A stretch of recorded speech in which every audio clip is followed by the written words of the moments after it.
Welcome back, everybody. Welcome to the sounds of distant lasers. Welcome to the sounds of me scrambling about trying to get like what I think I'm gonna need.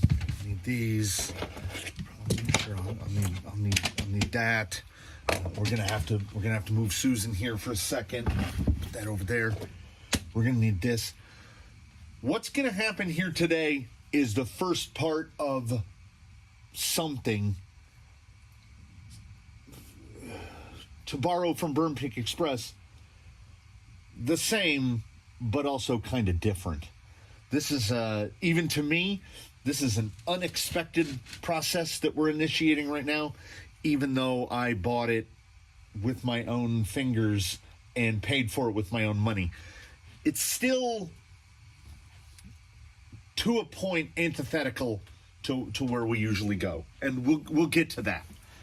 So, it's been a while since an RTR landed in the building, and I wasn't ready for how big the box is.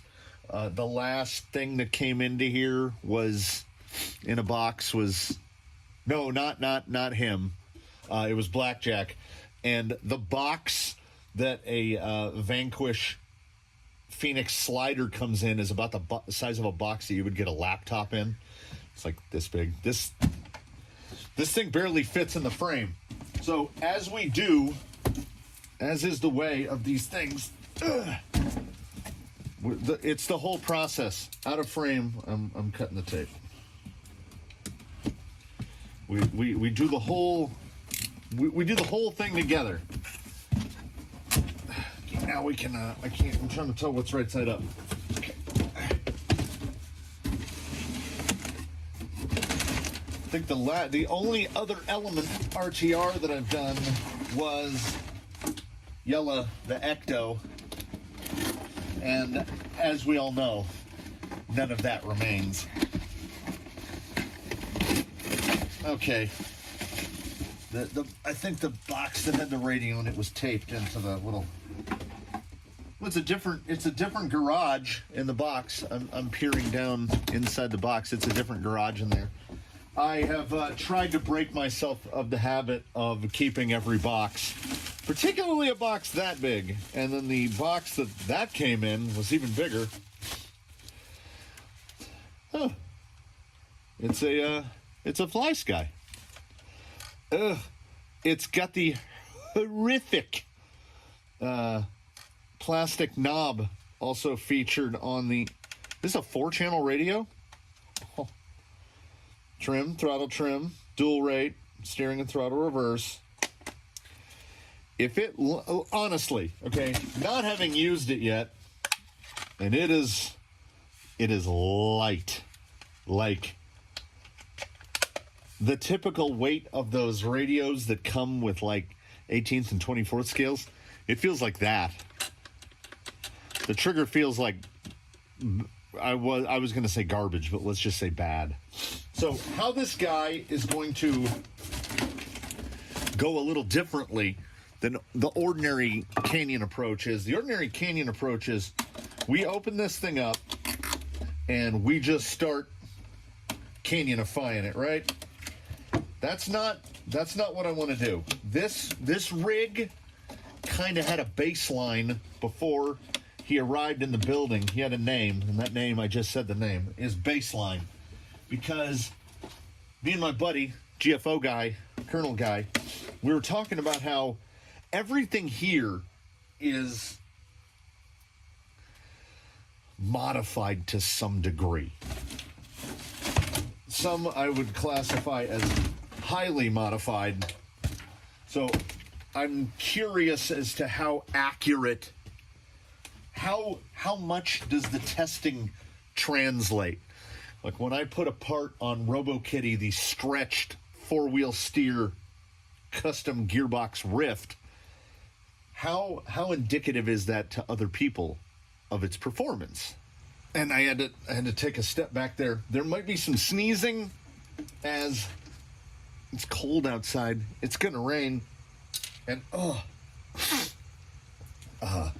the laser is filling the building with smoke. when I say I have to do something about that, I genuinely mean it. It's probably not good to inhale this much smoke. I don't know why I never anticipated a laser making as much smoke as it does, but there you have it. So here we have him, the Enduro SE, which, you know, when I hear SE, I think special edition. Apparently it means sport edition. So we've got the plastic body shocks with the tiny little bottom springs down there. We've got the new Pin Seeker tires. We're gonna pull one off because we got the tire sizer out, and if I size the tire, we can put the tire sizer away. I will say they look very narrow. Everything else, there's the That's a big point of discussion here, which is, so far as I know, this guy is the low price leader for RTRs from Big Name, right? $299, and it's essentially, I mean, you know, it's Element, so it's almost all Element. Well, it's all Element. But what are we giving up to get to that $299 price point when at the $369, $379, that seems to be, that's the starting point now. Small, 116 widthwise. Can I go even down far enough? Yeah. 35. 1.35. Yeah, that's 35, 36. They feel soft, but as you can see, skinny and beadlock, but plastic, so they are light. I don't hate the body. So his name is Baseline, as the idea is to change as little on him as possible. I just noticed the brake rotor fully detailed and everything on the inside, while the caliper and everything is a sticker. And then the outside is just gray. So if you have a wheel that shows through to the rotor, I will have to cut the bag open. Do we have a sticker for the outside of the brake rotor? First question of the day. I mean, it's a pretty full sticker sheet. There's some wild stuff on here. Smokey the Bear. This is one of the crazier. Oh, look at it. It's got tire labels like what you'd have on a new tire. I like the Element sticker sheets. They give you, sort of off to the side of like what you get from Charisma, which is insanity, and then your regular stuff. So as I think I got halfway through the thought of saying the goal is to replace things as sparingly as possible. I already see one thing that need be addressed. That's servo taped, but that servo tape is not. It doesn't appear to be there. So I am going to have to crack open the manual. I don't know what that is. We've got the normal Reedy 16-turn 5-slot. Looks like a 540. Usually it's a 550. And then we've got the cost-saving measures. But in crawler terms, I don't know if those cost-saving measures matter. That's going to have to get a plug put on there right away. Oh, I opened a window and I turned on the fan, and it's helping. I'm a little less snorfy. We've got the 1523 MG, which, if memory serves, is the spiritual compatriot of the 1015. Anyway, it is not strong. So we are dealing with RTR electronics here. The Reedy, the SC480, not bad. I've used it before. We will see how this radio does. I'm going to have to, again, do something about the knob, because that knob is ghastly. It's the exact same knob that's on the the 7, the new FlySky, which I'm not crazy about. I mean, everything looks good. Plastic body shocks. We've got all solid plastic links. The gearbox. Okay, so relative to your other elements that you have on hand, the center chassis, the wings and sliders the same. Center chassis obviously different because there are no holes in the bottom of it. The new motor forward stealth bolts from the top with what looks like 3, 4. If these go all the way through, it looks like 5 bolts. The gearbox itself, we'll get the gearbox apart at some point, whether it be in this video or the next. It is sitting a little tail low. So here's what's going to happen. We're not going to go too in depth with this. Like I say, I don't want to change too much. So what we're going to do is I'm going to grab a charged battery after I cut that plug off and put an XT60 on it. I'm going to put an XT60 on this. We're going to just put a battery in it, and I don't know if this has happened in the history of the Canyon. We're going to put a connector. We're going to put a battery in it. I'm going to put double A's in this awful, the fake carbon fiber. It's slipperier than it is grippy. We're not going to crack the manual. We're not going to do nothing. We're going to, no spring chain, no messing with the shocks. They feel wildly underdamped. We're going to RTR this. I'm going to take it outside onto the rocks, and we're going to go to our usual places, and I'm just going to drive it. And we're going to see what's this thing like right out of the box. So this will be a capsule review of the Pin Seeker. The foam feels a little overly firm. I will get a weight on this thing once we get a battery in it and a connector on it. And we're going to drive it. We're going to replace as necessary, which is not a thing that generally happens around here. I mean, I don't know. Plastic links might slide great. I think if I was going to dive into replacing links, I would just replace the lowers. Leave the plastic uppers. I have no problem at all with a plastic upper. It's lighter and it's simple. The GFO is the vehicle that I have here which is a Ground Fox Origin which is a Artful Dodgers Ground Fox with a Vanquish Origin body on it. It's running the plastic pivot balls. Haven't had a single issue with them. So, like I say, solder, battery, drive. We'll see where it goes from there. I don't have too much of a complaint that it's got a fake Deans in it. You can tell it doesn't have that like nylon-y feel of a Deans. It just feels like plastic. It is definitely your new era, whatever organization compliant, lead-free solder. Don't even bother trying to solder it. Just cut it off. You will just pollute your soldering iron if you put it on that stuff. I put the tip of the soldering iron on it for about 5 seconds. Nothing. Like, as if I wasn't there. Okay. Is it?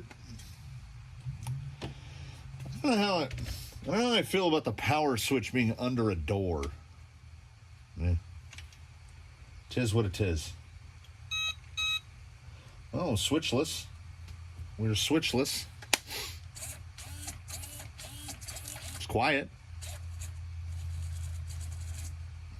Endpoints actually feel okay. It looks like it's getting full throw. The bottom of the link gets effectively touching the bottom of the shock at full throw.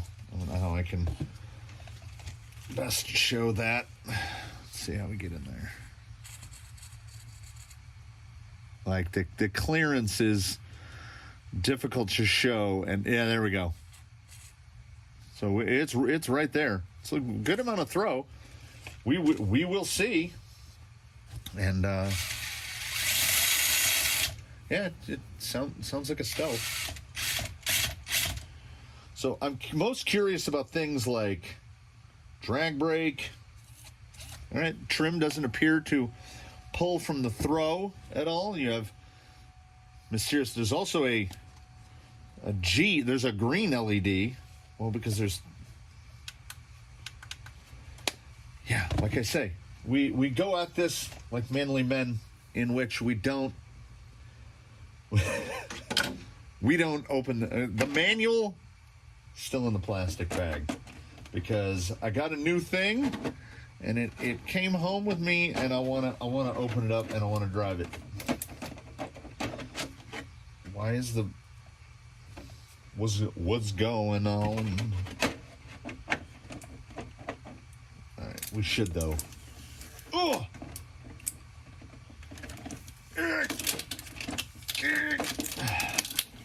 I'm not kidding.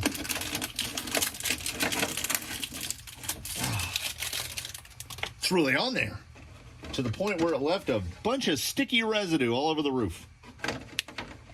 So you know what? I am going to leave the ones under the pins. We're gonna leave that in place. This will probably be the last time I use these body clips. I don't like tiny body clips. I don't have tiny hands. I am gonna do the thing. We're gonna do the thing. I'm going to drive this thing out. Okay, so I've said before, the drive from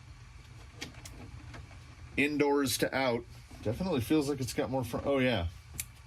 Hold on a second. Hold on a tick. Now, mind you, with one of the tiny little 3S 1500s. 5 pounds 4. Dead. 5 pounds 4. Depending on how it wheels, I might clear the guys off the workspace over here, get the scales out, and get a real baseline on the baseline of corner balance. I'm probably going to do it. Corner balance, front rear distribution, the things we want to know, like how good did Element set this up out of the box. I don't hate the look of it. I wish it had a plastic grill, but I'm assuming. I know I've seen Senderos with the plastic grill, so I'm assuming you can cut this one out and put that grill on there. Oh, she's leaving. All right, time to take baseline out, put them through the usual paces. Slick Rock, which will be an immediate test of the pin seekers. The angle, Precious side hill, Daphne's other line. The notch? He's not going to breach too well. Well, probably the notch, Daphne's third. Though that's the usual test apparatus. If I have any other tests I want to throw at it, we'll figure that out when we're out there. But that's the plan. So from the drive back, my notes are short. The first note, of course, being that the FlySky's decision to go with this all one-piece plastic knob like what's on the FS7, that knob is garbage. It feels terrible. The trigger feel is not as bad as I thought it would be, but the radio it's really, like, it feels like you're holding an empty aluminum can. There's nothing solid to it. So first attempt up Slick Rock, which is a test of tire more than anything else. I mean, that was pretty good. That was pretty good. Come on. It's getting that low tire up above that little rock. Come on. A little wide. Oh, it dropped down. Yeah, there is definitely a okay, this I can't even comment upon the tire very much or the rig at all, because the 1-2 punch of I'm looking at the G4P, and I think that's accurate. BS. I don't like this radio. I don't like this radio. As far as OE radios go, included RTR radios, I mean, I guess it's fine, but I would have to say that kind of the goldish standard is what Traxxas just gives you away with every radio, the TQI. The TQI feels pretty good. The proportions are good, and the control that we have here, typical stuff of a non-adjustable, like it doesn't know if you're going forward or backward. So when you get into a spot, like let's try to fake us into a spot. Track brake check. Can you hear it? Listen. I don't know how well the mic will pick it up. You can hear the spring, the trigger spring. The trigger's not great. If you have any and I'm not rocking 7 and 8 channel Futabas. I'm talking about Radio Links and Fly Skies and GT5s. Oh. Get it.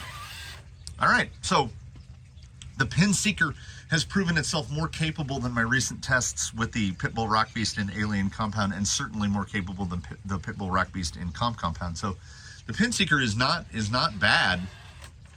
Oh, I'm noticing something. Let's see if we can perfectly key it up. Yeah, there we are. That's kind of what I thought. That is a skinny tire. I had thought that the VXT from Vanquish was a skinny tire, but I don't think we've ever had a tire drop into those slots in the wood before. Oh, yeah. So just trying to give it just the reverse comes on instantaneously, and it's like flipping a light switch. You're not moving, guess what, reverse. But if the sum total of my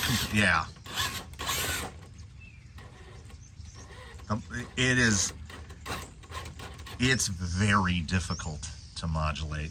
That could be speed control, that could be radio. It's one of those things where I feel like I have enough wheel time that if this was all you knew, would it feel bad? Kinda yeah. The rig itself, its behavior, it's good. That Reedy motor is smooth, and I'm no great fan of that Reedy motor. The speed control is just it's too much of an on-off switch. Like when I try to, I'll get myself into a spot again. Like, I just touched it. Like fingernail pressure. And slammed the nose end back down. You can't, Yeah, reverse is almost terrifying. Like you don't want to go into reverse because you know it's got so much sauce on it that you're like, ugh. I think so. Okay, we're gonna move in steps. I'll discuss those steps while we try side hilling it. I have a currently unoccupied. Okay, well, hold on. Before I begin the thought about a currently unoccupied Hobbywing 1080, this guy already, I'm going to tell you right now, I call him baseline, but this guy is probably going to get an SE because he's calling for 1800 kV SE would be okay. Breakover. He's in the toughest spot to get up right there.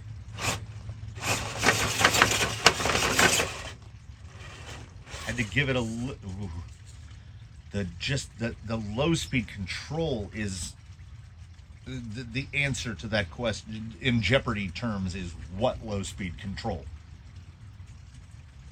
It's it is a power switch. I can see that front end getting light already, and I feel like I should be moving at the amount of throttle input I'm giving it. Yeah, there's nothing you can do. I can't tell you how the rig is going to perform balance-wise because there's a certain point in the trigger pull, you're up to a certain point in the curve, nothing's happening, and then you pull it, just like you apply pressure to it, and boom, it's like you're launching, like you're running a track. I'm going to try to adapt to that for the next few minutes, and then we're going to maybe try mixing it up a little. Here on to Daphne's Other Line, where we have a list of things that we test. That rock that's right up in front of the bumper. This is basically the breakover test portion of the program.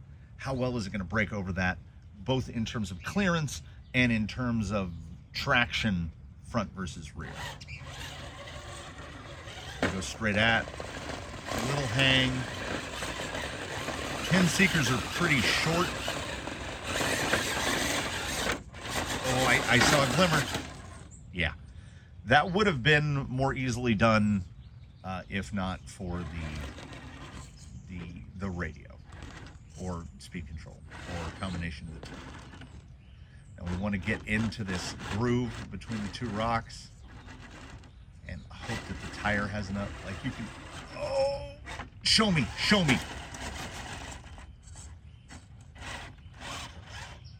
That was, in RTR terms, that was brilliant. I had to use way more throttle control than I would have hoped. But pulling that line, Daphne's Other Line, this line between those two rocks that he's sitting atop right now, that was really good.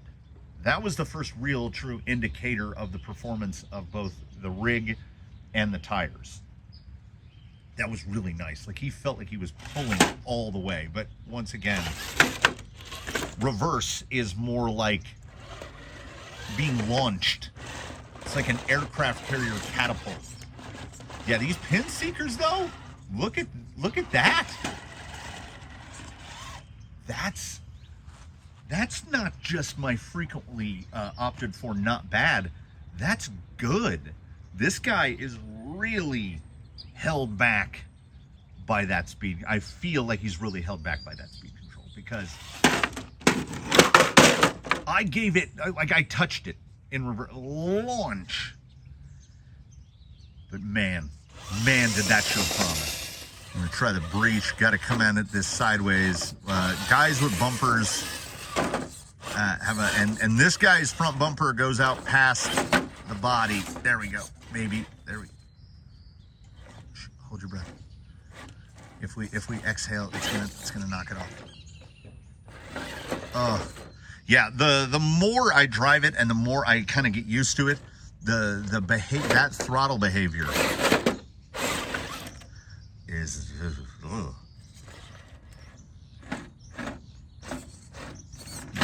Bumper N is to be expected. There we go. That's in the slot. Any amount of bind, and you can fan the trigger with no result. Oh yeah, come on. So the body is a bit of a clanker. We can remedy that with some O-rings. But the speed control is a tragedy. Speed control and or radio. I don't know. We're gonna try. We're gonna. In eventuality, we are going to replace one, and then we are going to replace the other, and we're going to see from whence does the evil spring. Daphne's third is kind of a true test of all the things put together. The lack of throttle control is going to hurt this little point right here where it's dark. We want to go right through there. You can try to opt for this line, or you can opt for this. You can go like an X pattern, one way or the other. We're going to try both. The pin seekers have been genuinely the most surprising part. But the throttle is blip city to get it to go.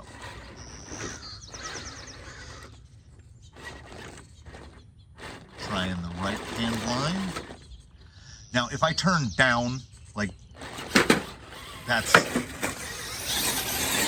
Nice tight turning circle. I'll try the other way.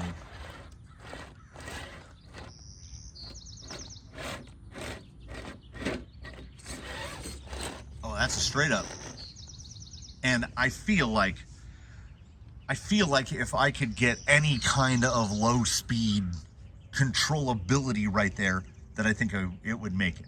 So this guy is really being held back by RTR Electronics. Genuinely and truly. I had the dimmest memories of wheeling the Ecto on its stock. You can hear the tires. Like, okay, I shall be quiet for a moment. Listen to the sound, and I believe the mic will pick it up adequately. Like, you'll hear nothing, and then all of a sudden you will hear wheel spin.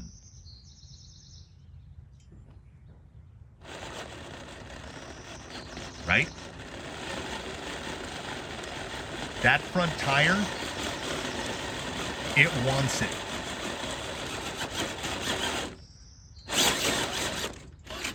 But the reverse, oh.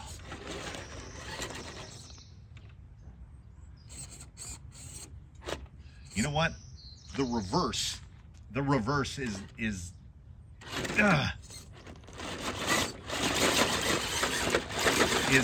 the big bad. It's trying to fight Buffy. It is the big bad. Yeah, that turning circle is almost Phoenix tight. Try the left line here, which it's really moving into a situation of almost gross motor control. I'm at like half point in the trigger, and it won't catch. And then when it catches, you just get this lunge. So its rockability absolutely hindered. The steering servo, I have not to this point felt for lack of steering.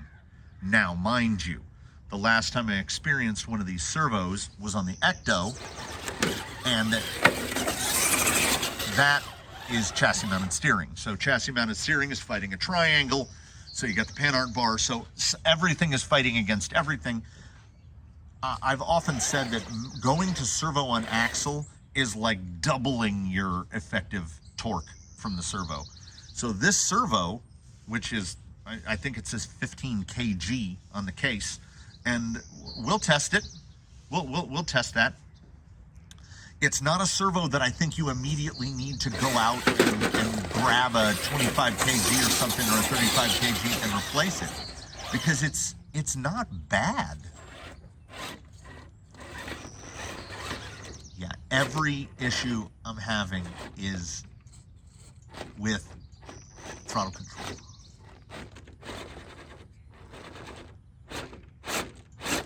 The tires feel surprisingly good. The setup out of the box, not bad. I know I hate knowing that.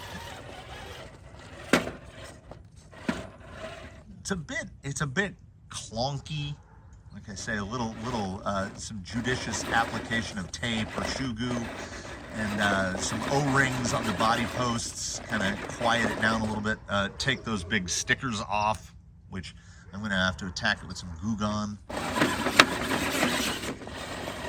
But yeah, any line I can't successfully hit, I chalk up in its entirety to the fact that, like, you can see it as evidenced here. I will give a very slow roll, as slow as I can manage. Stopped. just stopped. And I can, let's double frame it.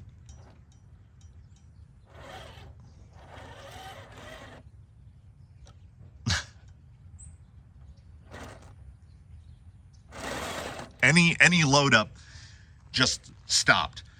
So I don't know what the spec is on that Reedy, but reverse. Do we only have dual rate for steering? Yeah, we got dual rate for steering. Yeah. The rig itself seems eminently capable, but just absolutely hamstrung. When it gets into the line and the speed control doesn't bog, because it honestly, it doesn't feel like it's the motor. And I've used this motor before, but swapping the motor out is also not a problem. That's something I'm willing to, like, look at this. I would have thought, with most anybody, I would have thought back roll. Because I'm just giving it the beans. And little belly hang. And there we go. Inability to modulate. That's my complaint. That is my complaint. And you know what? Let's put it on the bench so I can point fingers at it while it's sitting still. And I'm gonna close this one out. We're back indoors. The scale equipment has been taken out. The scale equipment has been put to use. Here's our boy. What are the takeaways here in this quick view of the Element Enduro Sport Edition? The rig itself, solid. Stealth gearbox with motor forward. I might like it better than stealth gearbox with motor backward. It's pretty darn good. I remain unimpressed by the Reedy 5-slot. I'm not really a 5-slot guy. The steering servo was kind of a surprise, and these guys were a genuine surprise. The pin seekers, for a tire as skinny as it is, they're beyond all right. They're pretty good. We've got the numbers, as we saw when I just threw it on the postal scale. 5 1/4 pounds when he is level. He's got a 55-45 weight distribution, which with the battery there, that's come on. That's pretty good. There's more than enough room you could just literally, if the cable's long enough, you could just put the Velcro strap up there. Would that move the CG up? I don't think so. I want to say that the level of the battery tray and the level of that tray almost identical. The other option is fiddle with chassis bracing, omit the servo mount altogether, mount your battery to the top of the servo, then that weight moves down onto the axle, then stuff starts to get crazy. But anyway, we're talking about RTR, how it comes out of the box. I use a calculator online called Omni Calculator to calculate center of mass, which involves weighing it level and static, weighing it with the rear wheels raised, and then weighing it with the front wheels raised, which will give me CGH at both attitudes. I add the two together, I divide them, I get us a rough CGH. There are a lot of things that would need to be isolated to get a super accurate CGH, like you need to replace the shocks with static analogs.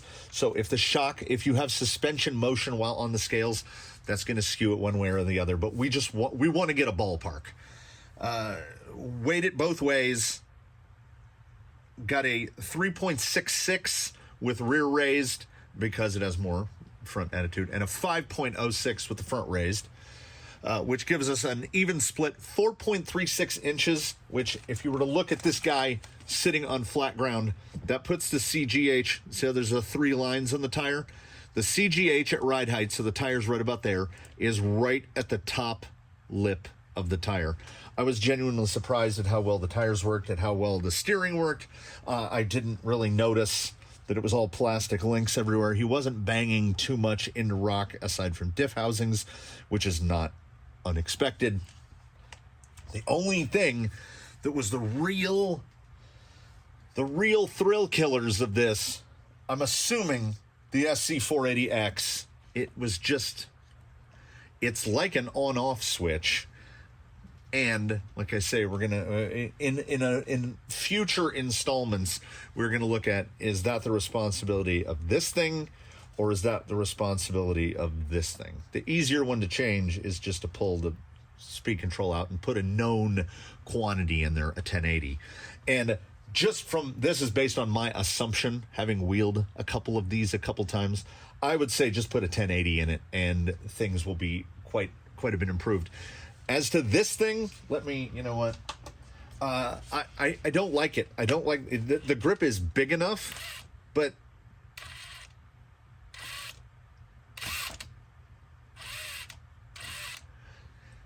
any finger pressure at all.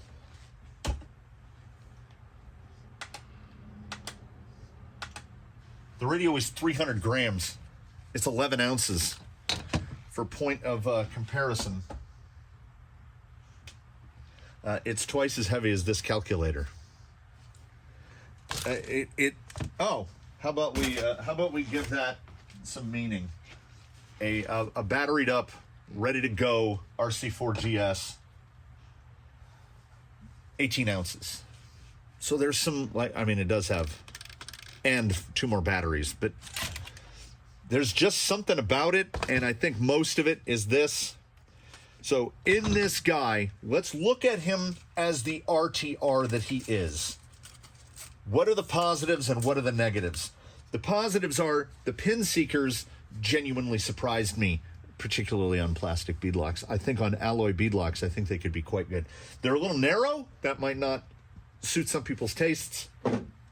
I don't mind the look of a generic pickup truck. I think it looks good. It's not a body that I would just run out and be like, I have to replace that. I think it looks pretty good.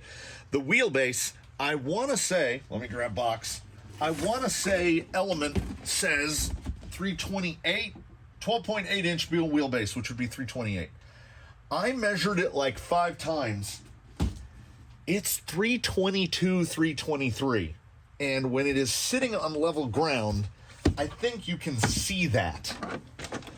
The tire is right up at the front of the wheel well. See how much, look at the space back here. I think you could push it back 5 millimeters quite easily and it would still clear. So, but it is definitely 322, 323. Yeah, like you see, I'm in the center, and if you can read the marks, well, there's 13 over there, and there's 12 over there. We're about 12 and 5/8, which is 322-ish. So, odd, a little odd. It's not a link position thing, and I have to fight everything in me because this is an RTR that, aside from 2 components, this and this, I think you could take this out of the box, solder an adult battery connector on it, and go. And then you'll be like, I hate this, and I hate this more. Actually, I hate the I'm not going for dramatic effect. Low speed control, the combo of this and that, I'm assuming, is non-existent. The rig itself is great. The tires are good.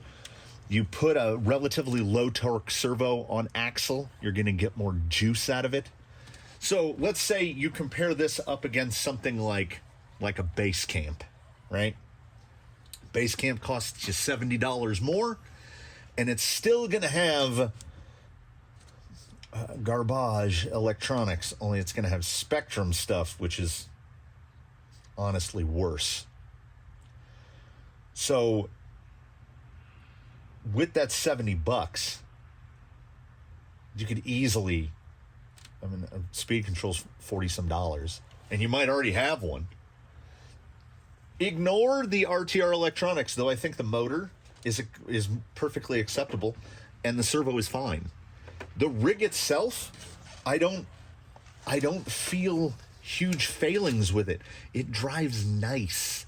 It's just kind of hard to see through. That was, I'm not kidding you. I was just trying to pick up the radio, and my finger went like that against the trigger, shoots back like a foot. I think people they would get this guy and they would go and take him out to the rocks or the yard. And honestly, I think people might be put off by this. Have I felt worse in terms of radios? Barely. What Charisma gives you barely qualifies as electronics. And this FlySky, yeah, it's a 4-channel. Neat. And one is a switch. But the feel of it, the ergonomic of it is bad. Sendero SE, hold on. I realize this works better with assistance. So I gotta find a place to mount these, you know. Sendero SE. We'll bring in my associate. How do we feel about the pin seekers? Solid. How do we feel about the body? Huh? The overall layout? Huh? The Stealth, well, I don't know, the Stealth XF? Huh? I think it's smoother than a regular Stealth. I like the cosmetics of it. Servo on axle, always. I don't even mind the fact that we're talking plastic-bodied shocks and plastic links, because we're not taking this thing off of big jumps. I genuinely don't think that a plastic link is really that much of a problem, except for the fact that a plastic link is very much super light. So a metal link is going to help move a little weight down. I don't think 5 pounds 4 is super lightweight. I also don't think it's super tanky. But for point of comparison, for those unfamiliar, this vehicle right here, Jake the Snake, which is on a custom aluminum LCG. It's got a dig gearbox. It's got a bumper made out of steel. He weighs 5.5 pounds. So his CG is going to be a good bit lower. But as a platform, as an RTR, I think pretty much everything about it, to me, says this right here. It is Vault Boy approved. There are 2 points on this thing that are not Vault Boy approved. When we're talking about the performance of that speed control and the just overall ergonomic feel of this radio, like that switch position, this knob, the fake carbon, which FlySky seems to love now, everything about that radio and everything about this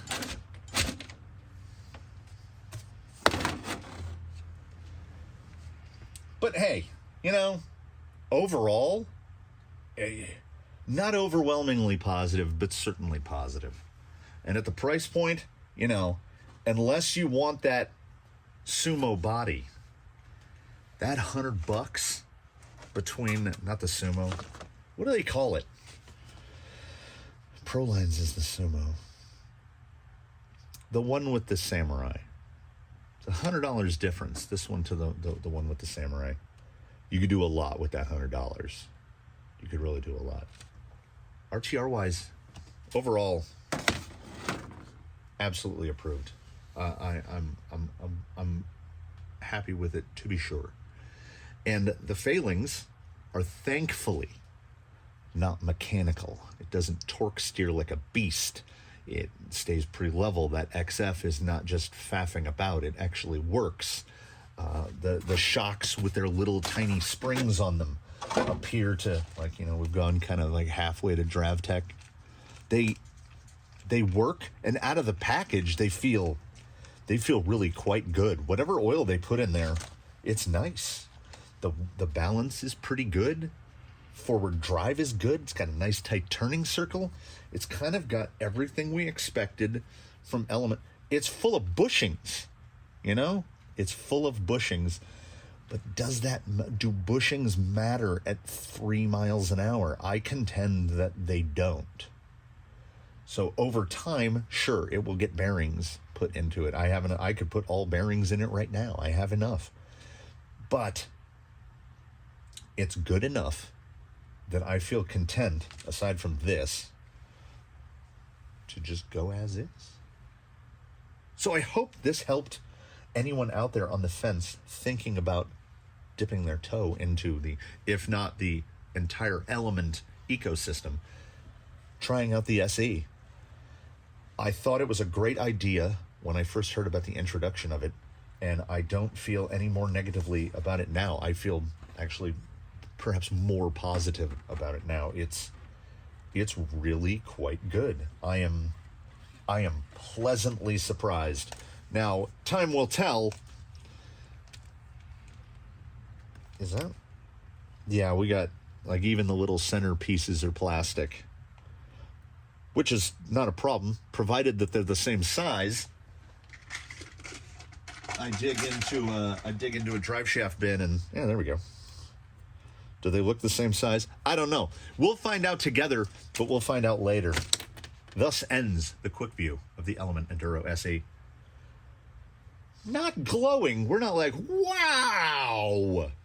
But you know what? For a $299 RTR, pretty damn good. So thanks again for watching, everybody. I hope this helped. Leave a comment below if there's something else you would like to know. Like, is there something I didn't mention, something I didn't measure, something I didn't address? Also, the new shock towers. The shock towers are just solid. They don't have the cutouts. They have little Enduro logos on them. But they didn't axial us, and they didn't just change all the parts. Like the axle housings, to me, that cover is different. But so far as I can ascertain, the actual axle housing itself is the same. So they're not introducing us to a new ecosystem. The other shocks would just bolt right on. I do like how skinny these are down at the bottom. The smaller spring is much thankful. They do have threading at the top so that you could put a conventional spring on it if you just change your cup. You can do whatever you want.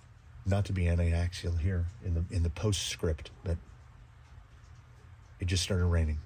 It's more of a base camp than the base camp. Like, if you want a starting platform to start with, this is wheelable. Aside from, I wish I was doing that for dramatic effect, but I'm not. This is wheelable as is. You put your Homeless 1080, or this guy is getting an SE. You put an SE in there, and oh. So, before I go into outro number 3, that's a wrap, everybody. Last video, 2022. That's the day this was. I'm fine with temporality. We can state the time that things happen. Thanks for watching. Thanks for dropping by. Come back by. There's going to definitely be more installments of this guy, because the idea, baseline, was for him to be the baseline.